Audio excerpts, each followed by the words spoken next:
பெரியாருக்கும் சமூக நீதிக்கும் என்ன சம்பந்தம் என்று சீமான் பேசியதால் சர்ச்சை.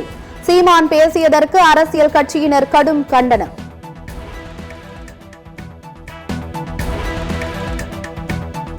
துணைவேந்தர் நியமனத்தில் யுஜிசி விதிகளில் திருத்தம் செய்ததற்கு மார்க்சிஸ்ட் கம்யூனிஸ்ட் கண்டனம். மாநில அரசின் அதிகாரங்களை பறித்து ஆளுநரிடம் ஒப்படைப்பதாக குற்றச்சாட்டு. PSLV C-60 ராக்கெட் மூலம் விண்ணில் செலுத்தப்பட்ட செயற்கைக்கோள்கள் நாளை ஒன்றிணைக்க திட்டம். இஸ்ரோ நிறுவனம் தகவல்.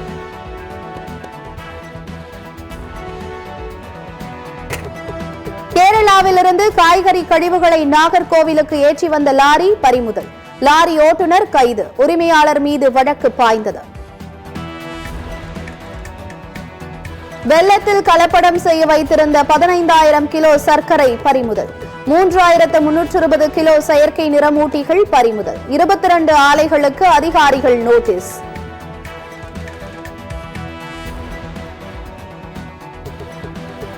பெண்களுக்கு எதிரான குற்றங்களை திமுக அரசு இரும்பு கரம் கொண்டு ஒடுக்கும். பாதிக்கப்பட்ட மாணவிக்கு நிவாரணம் கிடைப்பதில் அரசு உறுதி என முதலமைச்சர் ஸ்டாலின் திட்டவட்டம்.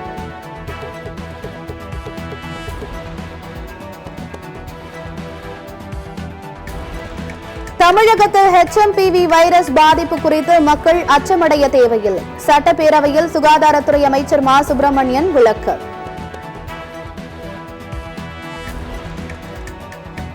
சட்டப்பேரவை நிகழ்வுகள் முழுமையாக நேரலை செய்யப்பட வேண்டும். சத்தியம் தொலைக்காட்சி நடத்திய ஆன்லைன் சர்வேயில் பெரும்பாலானவர்கள் கருத்து.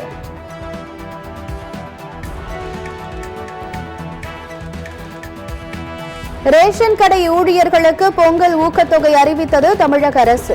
குடும்ப அட்டை ஒன்றுக்கு 50 பைசா வீதம் ஊக்கத்தொகை வழங்கப்படும் என அறிவிப்பு.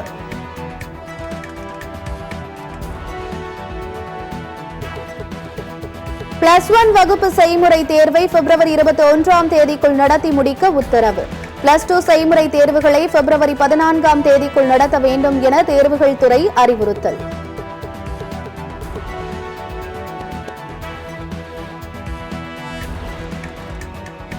அதிமுக உறுப்பினர்கள் யார் என முடிவு செய்யும் அதிகாரம் எடப்பாடி பழனிசாமிக்கு இல்லை. தேர்தல் ஆணையத்தில் புதிய மனு தாக்கல்.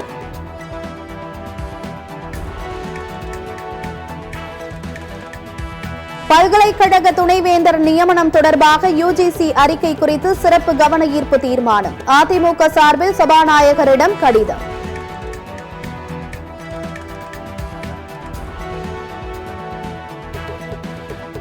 சென்னையிலிருந்து ஹைதராபாத் புறப்பட்ட ஏர் இந்தியா விமானத்தில் திடீரென்று இயந்திர கோளாறு.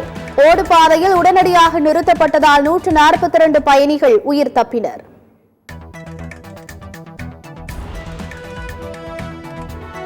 கள்ளக்குறிச்சி திம்மாபுரத்தில் அறநிலையத்துறைக்கு சொந்தமான இடத்தில் குடியிருப்புகளை அகற்ற நோட்டீஸ். மாற்று இடம் வழங்க கோரி அரசு பேருந்தை சிறைபிடித்து குடியிருப்பு வாசிகள் போராட்டம்.